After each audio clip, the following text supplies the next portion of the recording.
Baik, selamat pagi. Nama saya Patricia Debi Aprilianti dari kelas C9.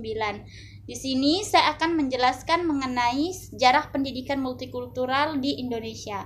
Nah, pendidikan multikultural itu lahir sejak 30 tahun silam. Nah, yaitu sesudah Perang Kedua. Dengan lahirnya banyak negara dan perkembangannya, prinsip-prinsip demokrasi pandangan multikulturalisme ini dalam suatu masyarakat Indonesia dalam praktek keanekaragaman belum dijalani sebagaimana mestinya. Kenapa? Nah, lambang Bhinneka Tunggal itu yang memiliki makna keragaman dalam kesatuan, ternyata yang ditekankan hanyalah kesatuan dan pengabaian keragaman budaya dan masyarakat di Indonesia. Nah, pada masa Orde Baru menunjukkan relasi masyarakat terhadap praktek hidup keanekaragaman tersebut. Ternyata masyarakat kita ingin menunjukkan identitasnya sebagai masyarakat bineka yang selama Orde Baru telah ditindas dengan berbagai cara demi untuk mencapai kesatuan suatu bangsa. Nah, kemudian demikian pula praksis pendidikan sejak kemerdekaan sampai era Orde Baru telah mengabaikan kekayaan kebinekaan kebudayaan Indonesia yang sebenarnya merupakan kekuatan dalam suatu kehidupan demokrasi. Nah, sejak jatuhnya Presiden Soeharto dari kuasanya yang kemudian diakui dengan masa yang disebut dengan era reformasi, Indonesia mengalami disintegrasi, krisis moneter, krisis ekonomi, politik, dan agama yang mengakibatkan terjadinya krisis kultural di dalam kehidupan bangsa dan juga negara. Nah, pada era reformasi ini, pendidikan dijadikan sebagai alat politik untuk melanggengkan kekuasaan yang monopoli sistem pendidikan untuk kelompok-kelompok tertentu.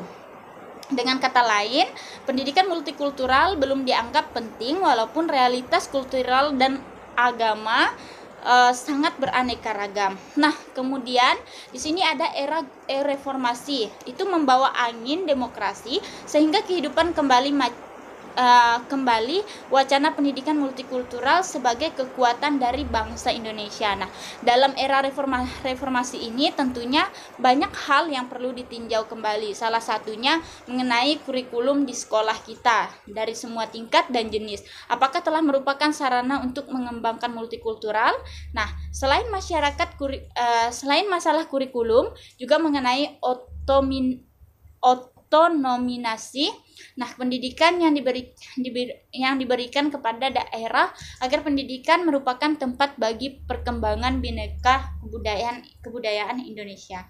Nah, kemudian pendidikan multikultural untuk Indonesia memang suatu hal yang baru dimulai. Nah, Indonesia belum mempunyai pengalaman mengenai hal ini, apalagi otonomi daerah yang juga baru disampaikan. Oleh sebab itu, diperlukan waktu dan persiapan yang cukup lama untuk memperoleh suatu bentuk yang pas dan pendekatan yang cocok untuk pendidikan multikultural di Indonesia. Nah, bentuk dan sistem yang cocok bagi Indonesia bukan hanya memerlukan pemikiran akademik dan analisis budaya atau masyarakat Indonesia yang pluralis, tetapi juga meminta kerja keras untuk melaksanakannya.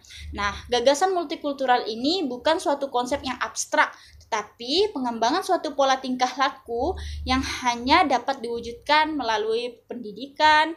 Nah, selain itu juga multikultural tidak berhenti pada pengakuan akan identitas yang suatu kelompok masyarakat atau suatu suku, tetapi juga ditunjukkan kepada terwujudnya integrasi nasional melalui budaya yang beragam. Nah, kemudian pendidikan multikultural juga mengakui adanya keragaman agama, etnik, dan budaya masyarakat suatu bangsa. Sebagainya dikatakan oleh R. Stavenhagen. Nah, kemudian di sini ada konsep pendidikan multikultural di negara-negara yang menganut konsep demokrasi, itu seperti di Amerika Serikat dan Kanada. Nah, bukankah suatu hal baru ini mereka telah melaksanakan terkhusus dalam upaya melayapkan diskriminasi rasial antara orang yang kulitnya putih dan juga kulitnya hitam, dan persetujuan memajukan serta memelihara integrasi nasional. Nah, di sini ada akar sejarah pendidikan multikultural itu bermula pada gerakan hak-hak sipil. Nah, dari berbagai kelompok yang secara historis memang selalu terabaikan dan tertindas. Nah, pendidikan multikultural ini timbul dari munculnya gerakan hak-hak sipil di Amerika. Itu pada tahun 1990-an yang mulai menyadari dan menuntut hak belum pernah terjadi pada sebelumnya. Nah, kemudian tujuan utama itu menghilangkan diskriminasi dalam akomodasi umum, perumahan, tenaga kerja, dan juga pendidikan. Nah, gerakan hak-hak sipil ini berimplikasi terhadap berdirinya lembaga pendidikan bagi kelompok etnis. Nah, ada juga reformasi kurikulum sehingga sekolah dan lembaga pendidikan yang lain merefleksikan pengalaman, sejarah, budaya, dan perspektif mereka. Nah, kemudian ada juga kenaikan upah bagi guru dan administrator sekolah kulit hitam dan juga berwarna lain. Nah, adanya kontrol masyarakat terhadap sekolah. Kemudian terakhir itu revisi buku teks agar merefleksikan keberagaman orang di Amerika Serikat. Nah, kemudian respon awal para pendidik terhadap gerakan ini itu nampak tergesa-gesa. Nah, program dan pelajaran dikembangkan tanpa memikirkan dan perencanaan yang hati-hati dan sekedar memberikan kesan edukatif atau melembaga dalam sistem pendidikan. Nah, kemudian keberhasilan yang nyata dari gerakan hak sipil ditambah pertumbuhan yang cepat dan atmosfer nasional yang bebas telah merangsang kekelompokan korban yang lain untuk mengambil tindakan dalam menghilangkan diskriminasi. Nah, kemudian yang terakhir ada sebagian guru di sekolah dasar adalah perempuan. Nah, sebagian administrator masih dongeng oleh kaum pria. Nah, tujuan utama dari gerakan hak perempuan ini pemimpin gerakan ini seperti Beth Frey dan Gloria Steinem menuntut lembaga politik, sosial, ekonomi, pendidikan melakukan tindakan untuk menghilangkan diskriminasi gender. Nah, serta memberi kesempatan bagi kaum perempuan untuk mengkualisasi bakatnya dan mewujudkan ambisinya. Nah, di sini ada tujuan dari gerakan hak perempuan itu pertama, upah yang sama atas kerja yang sama. Penghapusan aturan hukum yang mendiskriminasikan wanita dan pria. Penghapusan terhadap hal-hal yang membuatnya menjadi warga negara kelas 2.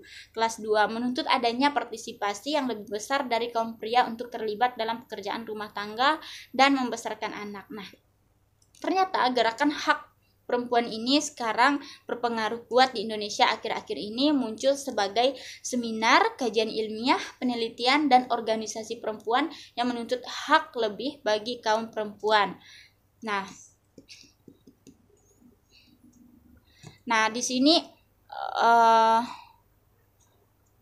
ada sejarah buruh dan orang-orang biasa, misalnya feminis mendesak untuk revisi buku teks dengan memasukkan lebih banyak sejarah tentang peranan penting dari perempuan dalam perkembangan negara dan dunia. Kelompok korban yang lain merinci keluhan mereka dan menuntut lembaga itu direformasi sehingga diskriminasi itu berkurang dan memperoleh hak-hak asasi manusia yang lebih baik. Sekian penjelasan dari saya. Jika ada kata-kata yang tidak berkenan, saya mohon maaf dan terima kasih.